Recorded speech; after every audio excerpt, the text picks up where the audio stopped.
Gimana kabarnya Bapak Ibu? Luar biasa ya. Saya lihat dari laporan ibadahnya, terutama untuk ibadah 2, 3, 4, 5 yang di PCM yang di timur ini sudah gak bisa gerak rasanya.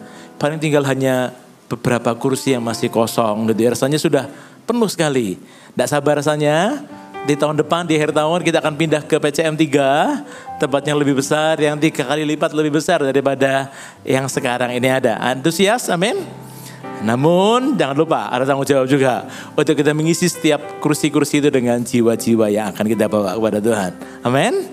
Nah Bapak Ibu Saudara yang terkasih, sepanjang hari ini terkait tema bulanan kita seluruh GMS bulan November ini minggu terakhir, minggu depan sudah Desember, bentar lagi Natalan ya Bapak Ibu Natalan tanggal 17 di sini. Sementara Natalan yang barengan Surabaya tanggal 24 dan 25 nanti di rooftop. Nah, tema bulan November kita adalah membangkitkan pemimpin-pemimpin yang besar. Dari 5 kali ibadah hari ini, saya bagikan tema-tema khotbah seperti ini. Yang pertama di ibadah yang tadi, rahasia untuk menjadi besar. Rahasia Tuhan untuk menjadi besar. Kalau dunia mungkin berkata yang lain, tapi Tuhan berkata demikian. Dan rupanya keinginan untuk menjadi besar, diakui, membuktikan diri itu bukan hanya fenomena orang-orang di masa kini dengan sosial media dan sebagainya. Tapi juga sudah ada ribuan tahun yang lalu. Bahkan para murid Yesus pun pernah bertengkar untuk memperdebatkan siapa murid yang terbesar. Ingat cerita itu? Dan Tuhan berkata bahwa kalau kau ingin jadi yang terbesar, hendaklah engkau menjadi yang paling muda, kata kitab Lukas. Di kitab Injil yang lain dikatakan, hendaklah engkau menjadi yang paling kecil, yang paling muda, yang paling junior. Engkau tidak boleh pernah merasa bahwa engkau sudah hebat, sudah punya pengetahuan banyak, pengalaman banyak dan sebagainya. Kalau engkau ingin jadi pemimpin yang besar, hendaklah engkau menjadi yang paling muda, yang junior, yang seolah-olah masih kurang pengalaman, yang terus hatinya mau belajar dan bertumbuh dan berbuah. Dan menjadi pemimpin sebagai pelayan. Firman Tuhan berkata demikian. Tuhan Yesus berkata demikian. Nah itu rupanya rahasia Tuhan untuk menjadi besar. Ya, caranya berbeda dengan yang dunia ajarkan. Lalu yang kedua, pemimpin yang memiliki visi, ibadah 2 dan 3 yang barusan. Saya bagikan 6 poin dibagi dalam 2 kebaktian. Bagaimana Musa dan Yosua, dari sisi Musa sebagai orang tua, sebagai pemimpin, dan Yosua sebagai penerus, sebagai anak. Apa yang perlu kita lakukan? Kita perlu mengerjakan visi bersama-sama. Musa gak bisa tanpa Yosua. Yosua pun gak bisa tanpa Musa.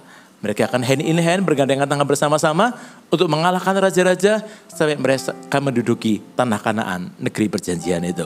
Nah, ini perlu kolaborasi yang baik antara generasi orang tua dan generasi anak-anak atau pendahulu dengan penerusnya. Itu ibadah 2 dan 3, itu ibadah yang hari ini, yang saat ini ibadah keempat, dan nanti ibadah yang kelima. Saya bagikan judul pekerjaan yang terpenting di dunia. Apa itu? Bukan menjadi gembala Bapak Ibu. Tapi menjadi seorang ayah di rumah. Itu pekerjaan yang menakutkan. Pekerjaan yang challenging. Karena tidak ada sekolah menjadi ayah. Menjadi manajer ada sekolah manajemen. Menjadi gembala ada sekolah teologi. Menjadi ahli hukum ada sekolah hukum. Menjadi seorang yang ahli teknik ada sekolah teknik. Menjadi seorang ayah gak ada sekolahnya. Yang ada adalah kita belajar sambil jalan, sambil nyoba. Betul ya? Paling pol ya, seminar parenting dan sebagainya. Nah oleh karena itu, gimana sih jadi seorang ayah? Saya pun seorang ayah dari 2 orang anak, masih remaja umur 17 dan 15. Dibanding bapak ibu yang sudah lebih senior, saya masih kalah jauh pengalaman. Tapi paling tidak, prinsip firman Tuhan akan mengajarkan kita dasar-dasar kebenaran firman Tuhan. Nah, ibadah keempat ini pemimpin yang tidak egois. Maksudnya apa? Orang yang bijaksana tidak hanya memperhatikan hal-hal yang di depan mata atau yang sekarang ini terjadi. Tapi kita perlu mempersiapkan juga hal-hal yang akan datang dan mengantisipasi perubahan. Kita perlu memperhatikan jangka panjang. Bukan jangka pendek atau yang kelihatan di depan mata saja. Dan kita mau belajar dari seorang raja yang namanya Hizkia. Siapa Hizkia? Di tengah pergantian raja demi raja, Hizkia ini mengawali pemerintahannya dengan luar biasa. Dia menguduskan kembali rumah Tuhan yang tadinya dinajiskan oleh pemimpin sebelumnya. Dia menghidupkan kembali perayaan Paskah. Ini luar biasa, membawa hati bangsa Israel kembali lagi kepada Tuhan. Ini raja yang luar biasa pada awalnya. Dia merobohkan bukit-bukit pengorbanan, tempat penyembahan ilah asing. Ini luar biasa, raja yang takut akan Tuhan. Awalnya, lalu dia mengalahkan musuh-musuhnya. Dia sempat sakit dan divonis mau mati, betul ya? Dan dia minta perpanjangan umur, dia berdoa sama Tuhan. Dan Tuhan perpanjang umurnya 15 tahun. Dan Tuhan bukan hanya memperpanjang umurnya, tapi ketika dia minta tanda yang mujizat menurut saya. Karena bayang-bayang matahari itu mundur 10 tapak. Artinya seolah-olah bumi kembali kepada derajat yang sebelumnya. Gitu ya. Atau matahari, bumi itu bergeser posisinya. Waktu itu, seolah-olah Tuhan izinkan. Sampai mengundang decak kagum orang-orang, karena waktu itu mungkin terjadi fenomena alam apa sih yang gak tahu. Ya, Alkitab tidak mencatat. Tapi kalau bayang-bayang matahari mundur 10 tapak, artinya bumi kembali kepada, atau matahari kembali ke porosnya, atau bumi kembali ke lintasan sebelumnya. Dan ada apa yang terjadi dengan dunia ini, saya tidak tahu, Alkitab tidak mencatat. Tapi itu tanda yang luar biasa sampai raja-raja itu tahu fenomena alam ini dan mereka bertanya pada Hizkia. Hizkia sempat jadi sombong, kemudian dia bertobat, Tuhan pulihkan, Tuhan berkati dia luar biasa. Namun di akhir hidupnya dia sombong lagi, pamer kekuasaan dan kepemilikannya ketika Raja Babel datang untuk berkunjung ke Hizkia.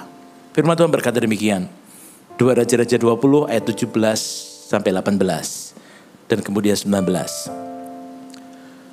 2 Raja-Raja 20 ayat 17 sampai 19. Sesungguhnya suatu masa akan datang bahwa segala yang ada dalam istanamu dan yang disimpan oleh nenek moyangmu sampai hari ini akan diangkut ke Babel.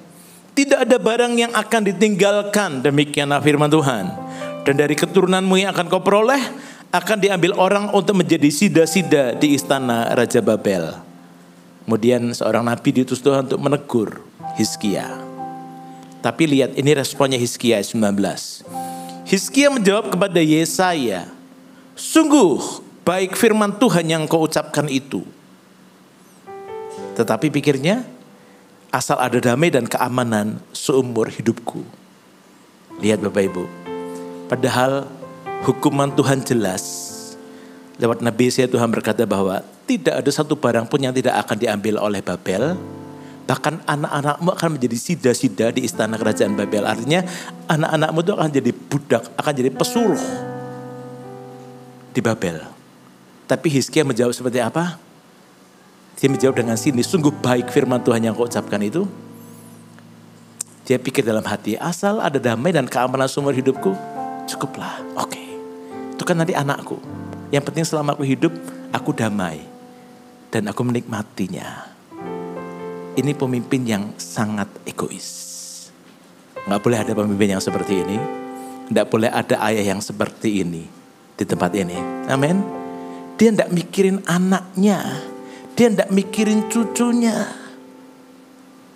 Bukan hanya anak dan cucunya dia, tapi anak-anak bangsanya. Cucu-cucu teman-temannya dan sebagainya, dia tidak pikirin. Yang penting aku happy. Yang penting asal ada damai dan keamanan seumur hidupku. Inilah respon Hizkia. Hizkia begitu saja menerima firman Tuhan. Sebab dia yakin bahwa 15 tahun yang ditambahkan kepadanya akan berjalan dengan baik. Ya, tampaknya ia tidak begitu peduli terhadap apa yang akan terjadi pada anak cucunya. Jelas bahwa keegoisan Hizkia tidak menjadikannya seorang ayah atau pemimpin teladan. Ia tahu prinsip kebenaran karena dia pernah mengalami. Ketika ia sakit dan divonis mau meninggal, dia berdoa dan sungguh-sungguh berdoa Tuhan menambahkan umurnya. Tuhan bisa mengubah keputusannya. Kenapa yang kali ini Hizkia tidak berdoa juga? Dan berkata, Tuhan ampuni aku. Please jangan. Supaya anak cucuku juga bisa menikmati damai dan keamanan. Ampuni aku Tuhan. Kenapa dia tidak berespon seperti itu? Betul ya Bapak Ibu? Dia pernah mengalami bahwa Tuhan bisa mengubah keputusannya. Dia tidak jadi mati, bahkan dikasih 15 tahun perpanjangan umur. Sayang, perpanjangan umur yang Tuhan berikan buat Hizkia menjadi sia-sia. Kenapa dia tidak mencoba mengubah keputusan Tuhan? Tuhan, please, sambil dia tersungkur berlutut di depan Tuhan. Ampuni aku salah Tuhan. Tolong, aku yang salah. Tolong anak cucuku, anak cucu bangsa kami jangan mengalami itu. Kalau dia berdoa, mungkin Tuhan juga mengubah keputusannya. Mungkin ceritanya berbeda. Tapi Hizkia tidak berbuat yang sama seperti 15 tahun sebelumnya. Dari sini kita dapati bahwa hati seseorang bisa berubah ya. Hati yang takut akan Tuhan, hati yang cinta Tuhan, menjadi berubah, menjadi begitu egois. Seandainya ia sungguh-sungguh bertobat, mungkin ceritanya akan berbeda. Kemudian singkat cerita, Manasye anaknya menggantikan dia. Ya, dan apa yang dilakukan oleh Manasye? Kita lihat 2 Raja-Raja 21 ayat yang ketiga. Hizkia tadi prestasinya adalah dia menguduskan kembali rumah Tuhan, merobohkan bukit-bukit pengorbanan tempat penyembahan ilah asing. Tapi ini yang dilakukan anaknya. Ia mendirikan kembali bukit-bukit pengorbanan untuk ilah-ilah asing yang telah dimusnahkan oleh Hizkia ayahnya. Ia membangun mezbah-mezbah untuk Baal, membuat patung Asyerah seperti yang dilakukan Ahab Raja Israel, dan sujud menyembah kepada segenap tentara langit dan beribadah kepadanya. Mengenaskannya Bapak Ibu, apa yang diruntuhkan oleh Hizkia dibangun kembali oleh anaknya. Ini papa yang, karena papa yang hatinya egois tadi, asal ada damai dan keamanan seumur hidupku, mungkin juga dia tidak mengajarkan yang namanya takut akan Tuhan kepada anak-anaknya. Kemudian singkat cerita, Raja Babel Nebukadnezar mengambil nubuatan Yesaya terjadi di 2 Raja-Raja 24 ayat 13 sampai 14.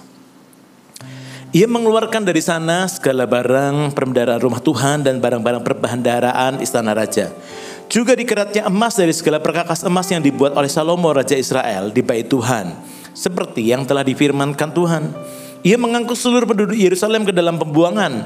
Semua panglima, semua pahlawannya gagah perkasa, 10.000 orang tawanan, juga semua tukang dan pandai besi. Tidak ada yang ditinggalkan kecuali orang-orang lemah dari rakyat negeri. Lihat, semua penduduk kecuali orang-orang yang lemah, mungkin yang sakit dan sebagainya yang ditinggalkan, sisanya diangkut semua. Apalagi orang-orang muda. Saya percaya termasuk anak cucunya Hizkia. Semua diangkut ke Babel menjadi tawanan. Perkakas bait suci yang terbuat dari emas dikerat, diambil semua tepat seperti yang dinubuatkan Yesaya. Ya. Nah, bangsa Yehuda diangkut ke pembuangan zaman Raja Yoyakin, kurang lebih 100 tahun setelah Hizkia meninggal. Mungkin tidak langsung dialami oleh anaknya yang berikut, tapi generasi berikutnya ngalami. Hizkia gak mikir itu, Hizkia gak lihat itu. Hizkia gak bisa lihat itu, makanya dia berkata asal ada damai dan keamanan seumur hidupku. Ya, dia gak peduli terhadap teguran Tuhan lewat Nabi Yesaya. Gimana menjadi pemimpin yang tidak egois? Tentu kita perlu untuk terus jaga hati kita untuk tidak hidup bagi diri sendiri. Bukan aku dan aku yang dipikirkan. Kalau di kitab Amsal itu dikatakan seperti lintah. Selintah punya berapa anak? Namanya aku dan aku. Untukku dan untukku, maaf. Ini orang Kristen yang model begini adalah orang Kristen seperti yang Amsal katakan, itu orang Kristen lintah. Yang pikirannya adalah yang penting aku, untukku, tidak mikirin orang lain. Pemimpin yang egois, dia pemimpin yang, kalau kita mau untuk menjadi pemimpin yang berlawanan, bukan pemimpin yang egois. Ayo, yang pertama, tidak hidup bagi diri sendiri. Jangan pikirkan diri Anda sendiri saja. Pikirkan orang-orang sekitar Anda, pikirkan generasi-generasi di bawah kita. Ya. Yang kedua, bagaimana caranya untuk tidak menjadi pemimpin yang egois. Yang kedua, kita perlu tinggalkan atau wariskan kebenaran, tinggalkan warisan kebenaran. Pastor Philip pernah khotbah seperti ini. Ini urutan ya Bapak Ibu, warisan yang paling berharga yang teratas adalah takut akan Tuhan. Yang kedua, pernikahan yang bahagia. Yang ketiga, pendidikan yang terbaik. Yang keempat, harta atau properti. Ini kurang lebih jenis-jenis warisan yang orang tua bisa berikan kepada anak-anaknya. Dari 4 itu ada 2 macam warisan. Yang pertama, warisan yang tangible, yang nampak. Misalnya, tanah, rumah, mobil, modal usaha, perusahaan, itu diberikan kepada, ada wujudnya, misalnya ini, diberikan kepada penerusnya atau anaknya, ya diberikan kepada. Tapi ada jenis warisan yang kedua, yang intangible atau tidak tampak. Bukan diberikan kepada, tapi diberikan ke dalam. Nangkep ya Bapak Ibu ya. Diberikan ke dalam. Ini warisan yang intangible ini adalah bicara tentang nilai-nilai kebenaran. Tentang kejujuran, integritas, karakter yang kokoh, takut akan Tuhan, daya juang. Ini diberikan ke dalam. Ini sifatnya kekal. Akan mengiring kita selama kita hidup menjagai kita dalam perjalanan hidup kita sampai pada kekekalan. Ini diberikan ke dalam. Nah, yang menarik adalah mungkin tidak semua orang tua seberuntung orang tua yang mampu. Tidak semua orang tua bisa mewariskan perusahaan pada anaknya atau modal usaha. Tidak semua orang tua bisa mewariskan rumah atau sertifikat tanah. Tidak semua orang tua semujur itu mungkin.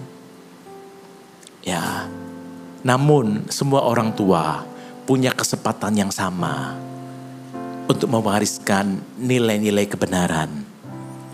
Warisan yang intangible yang diberikan ke dalam. Amin. 4 warisan ini yang teratas adalah takut akan Tuhan dan pernikahan yang bahagia. Pendidikan yang terbaik, harta atau properti. Mungkin tidak semua orang tua semujur Bapak Ibu. Mungkin ada banyak yang tidak bisa memberikan ini. Tapi enggak apa-apa. Semua orang tua punya kesempatan yang sama. Untuk menjadi orang tua yang takut akan Tuhan. Dan yang pernikahannya bahagia meskipun enggak sempurna. Amin. Tidak ada pernikahan yang sempurna menurut saya. Yang ada adalah pernikahan yang sehat. Yang artinya mau terus belajar menjadi lebih baik dan lebih baik. Amin. Nah, takut akan Tuhan dan pernikahan yang bahagia ini warisan yang intangible, yang tidak tampak. Semua orang tua, latar belakang pendidikan apapun, status sosial ekonomi apapun bisa mengerjakannya kalau mau. Amin. Memang yang 3 dan 4 belum tentu semua orang tua semujur. Orang tua tertentu. Tapi gak apa-apa. Mungkin kita gak bisa wariskan yang 3 dan 4. Tapi ketika kita bisa berikan warisan takut akan Tuhan, nilai-nilai kebenaran, integritas dan sebagainya. Anak-anak kita menjadi anak-anak kecil, anak remaja, anak pemuda yang takut akan Tuhan. Yang firman Tuhan bilang, didiklah anak muda menurut jalan yang patut baginya, maka pada masa tuanya pun dia tidak akan menyimpang dari jalan-jalan itu. Ketika anak-anak Anda menjadi anak-anak benar, menjadi orang-orang benar, masa si Tuhan tidak berkati mereka? Karena firman Tuhan berkata apa? Berkat itu ada di atas kepala orang benar. Amin. Mungkin kita gak bisa sekolahkan yang terbaik buat anak-anak kita, seperti yang kita mimpikan. Tapi mungkin anak-anak kita bisa sekolahkan yang terbaik untuk cucu-cucu kita. Amin. Oleh karena itu, yang 3 dan 4 ini mungkin tidak semua orang tua bisa. Tapi 1 dan 2, semua orang tua harusnya bisa mengusahakannya. Kalau mau mengerjakan PR-nya. Amin. Tinggalkan warisan kebenaran kepada anak-anak kita. Ya, sisi berdoa supaya semua orang tua kalau bisa wariskan 4-4-nya. Kenapa enggak gitu ya? Itu mimpi semua orang tua yang sehat gitu ya. 4-4-nya kita pengen bisa wariskan. Tapi kalau toh harus pilih, karena memang enggak mampu, enggak sanggup, 1 dan 2 wajib. Kalau 1 dan 2 enggak. Anda hanya bisa wariskan yang tangible, yang tampak. Harta segunung. Kalau dihabiskan di meja judi atau narkoba, buat apa? Harta segunung yang Anda kerjakan puluhan tahun akan lenyap semalam di meja judi. Kalau anak-anak kita enggak punya takut akan Tuhan. Amin. Ya. Jangan lupa yang 1 dan 2, orang tua jangan sibuk kejar uang, jangan sibuk kejar omset. Ingat, Anda punya 2 yang teratas yang Anda perlu kerjakan. Tinggalkanlah warisan kebenaran. Nah, di akhir hidupnya, Hizkia berhasil mewariskan warisan yang tangible atau yang tampak. Firman Tuhan ngomong gini nih, saya lupa di multimedia bisa keluar ayatnya enggak? 2 Tawarik 32 ayat 27 sampai 29. 2 Tawarik 32 ayat 27 sampai 29. Hizkia mendapat kekayaan dan kemuliaan yang sangat besar. Warisannya gede banget. Ia membuat perbendaharaan untuk emas, perak, batu permata yang mahal-mahal, rempah-rempah, perisai-perisai dan segala macam barang yang indah-indah. Juga tempat perbekalan untuk hasil gandum, untuk anggur dan minyak, dan kadang-kadang untuk berbagai jenis hewan besar, dan kadang-kadang untuk kawanan kambing domba. Ia mendirikan kota-kota memperoleh banyak kambing domba dan lembu sapi, karena Allah mengaruniakan dia harta milik yang amat besar. Warisannya dia, kekayaannya dia gede. Dia bisa mewariskan yang tangible, tapi dia gagal mewariskan yang intangible. Akhirnya anaknya pun gagal mempertahankan warisan yang nampak yang diberikan oleh Hizkia. Manasye malah membangun kembali bukit-bukit pengorbanan pada ilah-ilah asing. Singkat cerita, semua diangkut ke Babel. Bahkan anak-anak mereka menjadi tawanan. Buat apa? Bukan berarti yang 3 dan 4 tidak perlu ya Bapak Ibu. Maksud saya adalah kalau harus pilih, kerjakan yang 2 teratas. 3 dan 4 kalau bisa usahakan dengan segenap hati. Karena orang tua pasti pengen juga mewariskan hal itu kepada anak-anaknya. Amin. Ya. Tapi jangan kebalik, mana yang lebih penting. Ya. Bapak Ibu, jangan wariskan PR yang tertunda. Jangan wariskan kotoran di balik karpet. Seringkali Pastor Philip bilang, orang tua kalau engkau punya PR untuk hadapi ular-ular, hadapilah, beresi. Jangan sampai engkau biarkan ular-ular itu, tanda petik, sembunyikan di balik karpet. Nanti anakmu yang harus menghadapinya, dia bukan lagi ular, dia naga-naga. Benar? Nangkap maksudnya ya Bapak Ibu ya? Jangan wariskan masalah, jangan wariskan persoalan sebisa mungkin. Kalau ada PR usahakan selesaikan, bereskan di masa hidup kita. Jangan tinggalkan masalah atau dosa untuk anak cucu kita. Misalnya apa? PR untuk mengatur perusahaan keluarga. PR untuk menetapkan aturan main. Gimana nih ya, anakku ada 5. Gimana nanti harus, yang nanti akan meneruskan perusahaan ini siapa? Lalu siblingnya gimana? Belum pikirkan aturan mainnya. Selagi orang tua masih hidup, masih ada. Bagi warisan, ya, bisa itu diperlukan. Anda sudah harus memikirkannya. Jangan sampai ketika meninggal akhirnya antar anak-anak menjadi rebutan, tidak ada pengaturan. Jangan hubungan anak jadi rusak sesama saudaranya.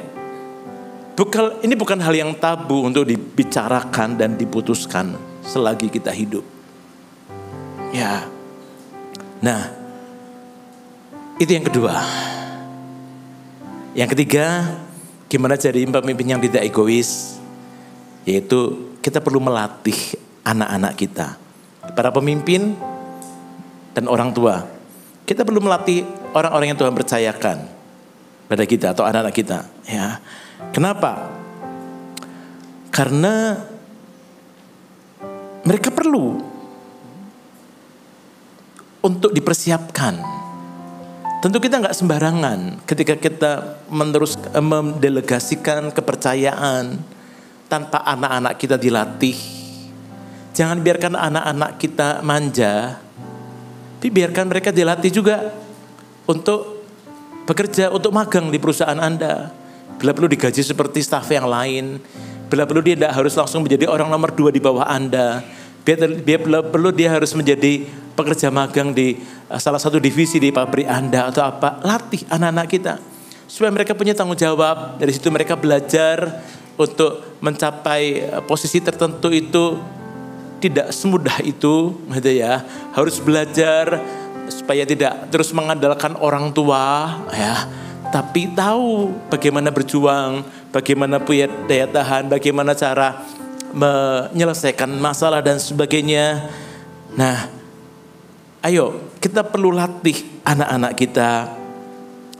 Kalau di dunia pelayanan, perkenalkan visi GMS ini 2030 300 ribu gereja lokal 1 juta murid pada anak-anak kita. Ketika mereka sekolah atau kuliah atau kerja atau menikah nantinya dengan sebuah misi di hati mereka. Misalnya, saya tahu dengar cerita ini. Saya tahu ada seorang anak muda yang waktu itu dia anak Jakarta, dia kuliah di Jogja. Dia berjanji di hadapan Tuhan, Tuhan, kalau aku diterima di sekolah ini, selama aku kuliah S1 di Jogja, aku akan bawa 1.000 orang kepada Yesus. 4 tahun dia kuliah, 1.000 orang dibaptiskan melalui hidupnya. Wow. Kalau dia punya visi, hidupnya tidak akan menyimpang. Amin. Anda akan melepas anak Anda dengan rela dan sukacita. Ketika anak-anak kita tahu visi hidupnya, termasuk menjadikan visi ini menjadi visi hidup mereka. Bukannya saya ingin memberdayakan semua anak cucu Anda, gitu bukan. Ya, tidak harus semua jadi hamba Tuhan kok Bapak Ibu. Kalau semua jadi full timer siapa jemaatnya nanti, gitu ya. Biar saya aja dan teman-teman. Ya, yang lain-lain boleh kalian menyusul nanti.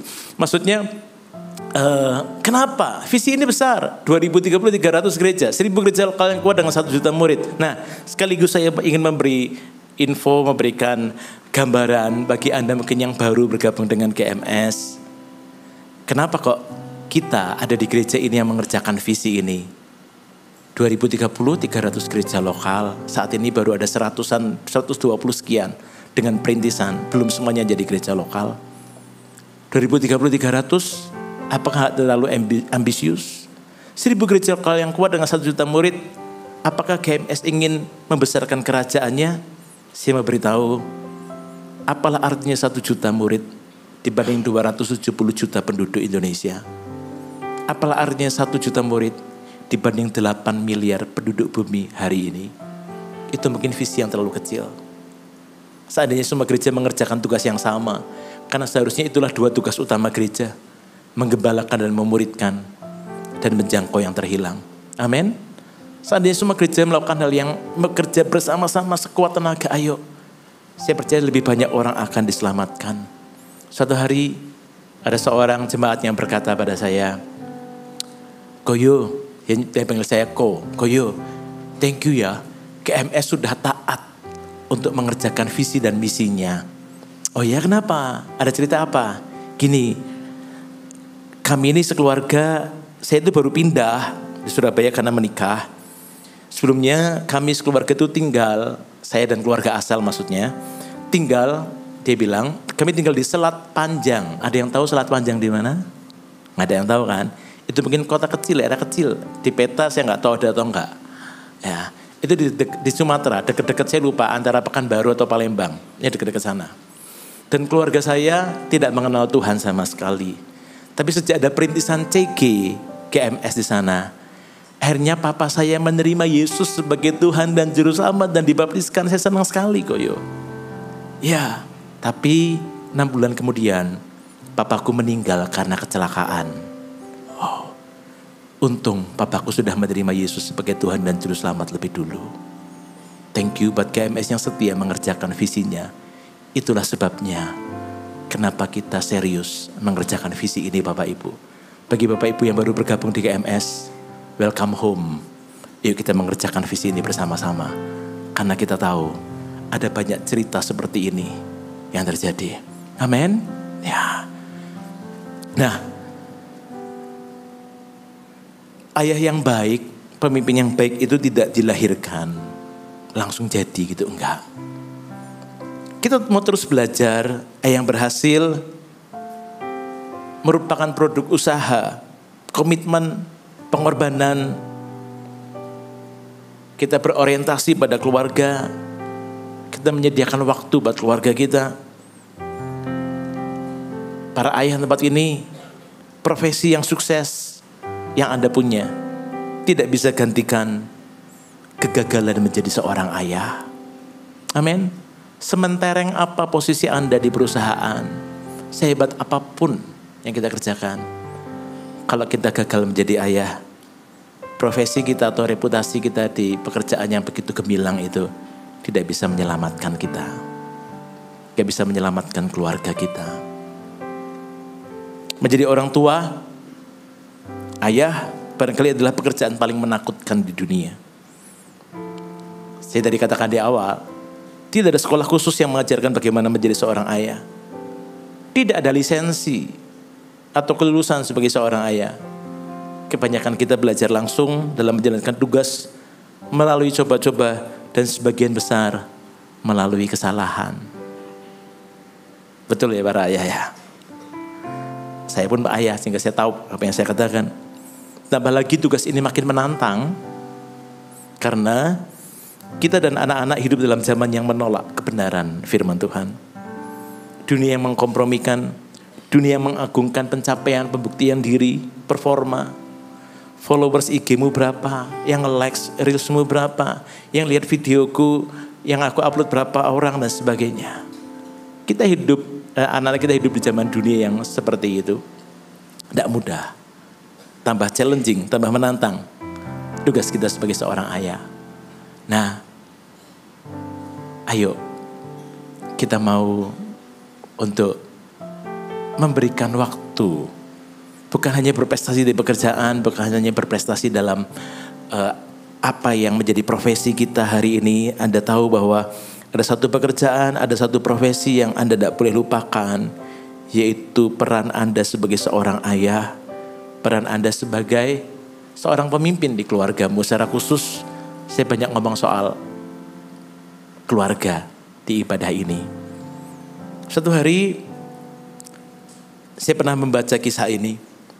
Ada seorang bernama Charles Francis Adams. Dia adalah duta besar Amerika Serikat untuk Inggris. Dia ditempatkan di Inggris, yang cukup berprestasi dalam karir politiknya. Ensiklopedia Britannica Inggris menyajikan catatan prestasi Charles dengan cukup panjang lebar. Dia itu lakukan ini, itu, dan sebagainya. Selain itu, ensiklopedia ini juga memuat kutipan dari buku harian Charles. Di salah satu bagiannya, di tanggal, bulan, dan tahun, ensiklopedia ini mencatat, Charles ini menulis seperti ini. Hari ini pergi memancing bersama anakku. Satu hari terbuang sia-sia. Dia bilang gitu. Yang menarik, dalam buku harian milik Brooke Adams, anaknya, anak Charles, tertulis di bagian hari yang sama, bulan dan tahun yang sama. Hari ini pergi memancing bersama ayahku. Ini hari terindah dalam hidupku. Konyol gak sih Bapak Ibu? Dari sisi orang tua, nganggap ini hari yang sia-sia. Aku harusnya bisa lakukan ini itu, harusnya bisa meeting ini itu, lebih produktif daripada seharian mancing sama anakku. Ini sia-sia. Tapi dari sisi anak berkata, ini hari terindah dalam hidupku. Betapa sudut pandang seorang anak dapat demikian berbeda dengan ayahnya. Sepanjang hidupnya, si anak Brooke Adams ini bertumbuh menjadi orang yang keras hati dan skeptis. Baru pada usianya yang ke-79 tahun, ia baru mau kembali ke gereja, bertobat dan mengakui imannya kepada Kristus. Apa yang membuat dia berbalik? Apa yang membuat dia bertobat? Dia teringat. Secara ajaib Tuhan ingatkan dia pada saat-saat indah, ketika ia pergi mancing bersama ayahnya yang ketika itu ayahnya sekalipun tidak sempurna, dia mengajarkan nilai-nilai kebenaran rohani kepadanya. Ya, sekalipun ayahnya tidak sungguh-sungguh menyediakan waktu, namun ayahnya ini ada sisi baiknya. Dia mengajarkan nilai-nilai kebenaran. Sekalipun dia berkata ini sia-sia, Tapi ternyata gak sia-sia. Brooke Adams baru kembali bertobat ketika umur 79 tahun menjelang matinya dia. Dia hanya menerima Yesus sebagai Tuhan dan Juru Selamatnya. Sekali lagi, ayah yang baik tidak dilahirkan, kita terus belajar. Ayah yang berhasil merupakan produk usaha, komitmen dan pengorbanan. Mari kita mau menjadi ayah, menjadi pemimpin yang sungguh-sungguh tidak hidup bagi diri sendiri, yang meninggalkan warisan kebenaran lebih daripada warisan yang kelihatan. Dan kita mau melatih anak-anak kita mempersiapkan lingkungan yang kondusif. Makanya kenapa kok selain takut akan Tuhan, yang kedua adalah pernikahan yang bahagia. Ketika pernikahan kita bahagia, tidak sempurna ya, sehat. Anak-anak kita akan tumbuh kembangnya itu dengan lingkungan yang kondusif untuk mereka mengembangkan talenta yang Tuhan percayakan dalam diri mereka. Tapi seandainya keluarga itu berantem terus setiap hari, anak-anak sekalipun punya talenta, sekalipun punya kepandaian, mereka tidak bisa bertumbuh kembang maksimal. Sekalipun ada beberapa cerita yang lain berbeda, sebaliknya terjadi, saya ngerti. Tapi itu tidak banyak. Lebih banyak anak-anak yang gagal mencapai potensi terbaik karena pernikahan, karena keluarga yang tidak harmonis. Lebih banyak yang hancur daripada yang berhasil. Ada sih orang yang berhasil di tengah situasi yang sulit, justru dia bisa berbeda jalan hidupnya, ada. Tapi gak banyak. Lebih banyak yang berantakan karena pernikahan atau keluarganya yang tidak harmonis. Ayo para ayah termasuk saya. Lalu gimana buat para ibu? Mungkin ada dari antara Anda yang single parents. Jangan takut, Tuhan mendampingi Anda untuk bisa menjalankan fungsi ganda Anda sebagai seorang pemimpin dalam rumah tangga. Kalau suamiku ada, tapi suamiku tidak berfungsi sebagaimana yang diharapkan, Anda bisa menjadi penolong buat dia. Bukankah itu fungsi Anda? Istri menjadi penolong bagi suami, dan menjadi suami yang lebih baik, menjadi ayah yang lebih baik buat anak-anak. Amin.